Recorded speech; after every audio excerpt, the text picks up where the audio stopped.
As I mentioned in the previous lecture, Nausicaa knows that the world, purified once again, is lying beneath the toxic jungle. Yet, she refuses to immigrate to that world. She does not attempt to bring the people of the valley to the world under the toxic jungle. She claims that the Valley of the Wind, a place where people get sick and die at an early age, is the society, the world they have to cherish. But the reason is not depicted. How their life in the Valley of the Wind, where people die at an early age, could be more precious than in the new world beneath the toxic jungle is not depicted. Takahata clearly stated that was because there were too many action scenes. He thought that the battle with the giant warrior was okay, but it was something that could have been omitted.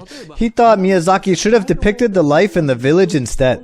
For example, how the villagers cook in their kitchen, how they eat, how they sleep, what the children's rooms are like.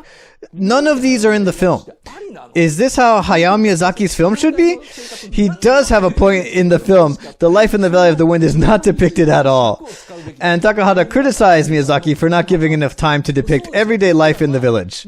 That's true. We do kind of take it for granted that there is a life going on in the Valley of the Wind, but that's not depicted in the film at all. There is almost no scene where you see people eat, like you see a lot in other Miyazaki films. All you can see is Nausicaa and Asbel eating chico nuts that taste awful. However, Miyazaki just couldn't use much time depicting the everyday life in the Valley of the Wind, considering how traumatized he was by the Castle of Cagliostro fiasco. Remember, Miyazaki made Nausicaa after the Castle of Cagliostro, that biggest box office bomb in the history of Toho animation films. The enraged executive of Toho Cinema said, "I've never seen an animation film this unpopular." That was Cagliostro, a film that deprived Miyazaki of opportunities to make new films for years, and Nausicaa was the next chance Miyazaki finally got. So he couldn't take the risk. If he spent time depicting the everyday life, it would just be like, no offense, it would be like Horace. Miyazaki cooperated with Takahata to make The Great Adventure of Horace. The everyday life was depicted meticulously and ended up being the worst box office nightmare in the history of Toei animation films. He could not take the same path. The depiction of the everyday life takes so much time, and the running time will exceed 3 hours. The running time actually did become close to 3 hours with the first draft of the storyboard. Now, there's a magazine book called MOOC, and there's one title, manga DNA, the God of Manga Successors, which was published to commemorate the 20th anniversary of Osamu Tezuka Cultural Prize. It's too heavy, so I didn't bring it here today. Anyway, Toshio Suzuki gave a comment in the book. Hayao Miyazaki always keeps a deadline. He never missed a deadline when he was doing a comic series of Nausicaa. And that is Takahata's influence. This does not mean that Takahata keeps the deadline. When they were young, before I met him, they created an animation film called The Great Adventure of Horace. It was scheduled to be made in a year, but Takahata took 3 years. They got into a huge fight with the production company, who told them that if they couldn't make the movie, the production would be cancelled. I heard Miyazaki cried. They took 3 years. The company said that Takahata promised it would be done in a year. They were not doing this anymore. The production would cancel.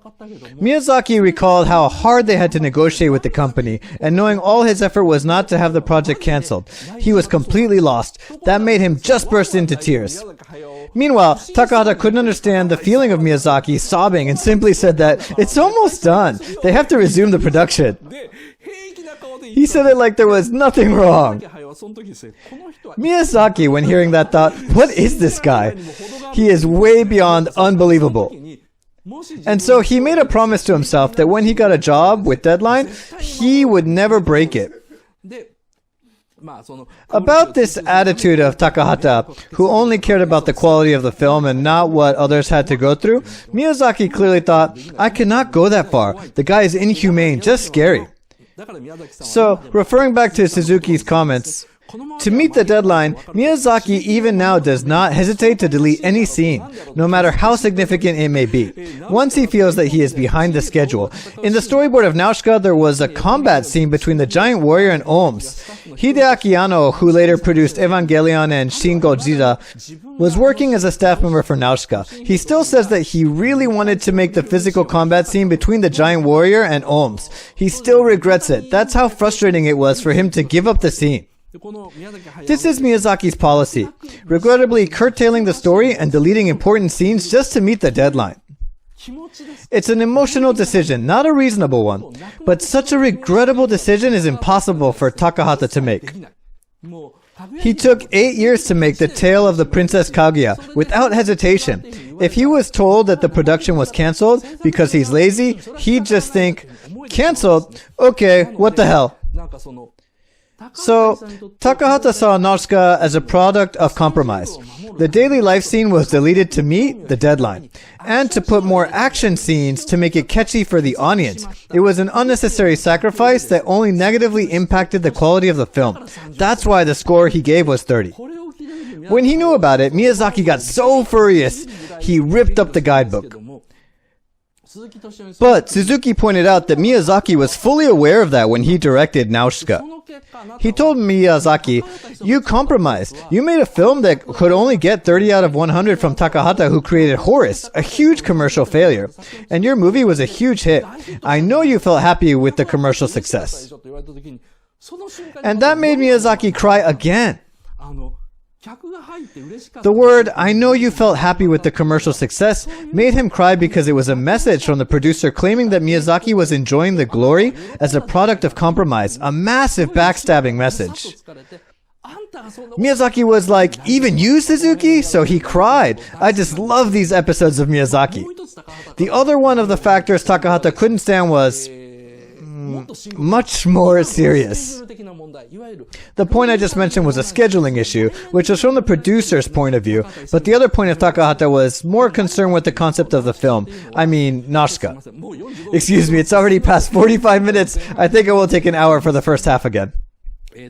Well, Miyazaki used the god salvation as the theme of the movie.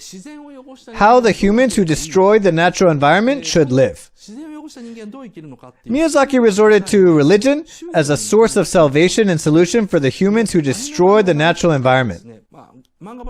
Unlike in the manga version, in the Nausicaa film, the birth of the toxic jungle in Oms was nothing but a course of nature. What that means is that the Mother Earth just managed to cover or make up for the sins of humanity polluting the sea, the air, and the land.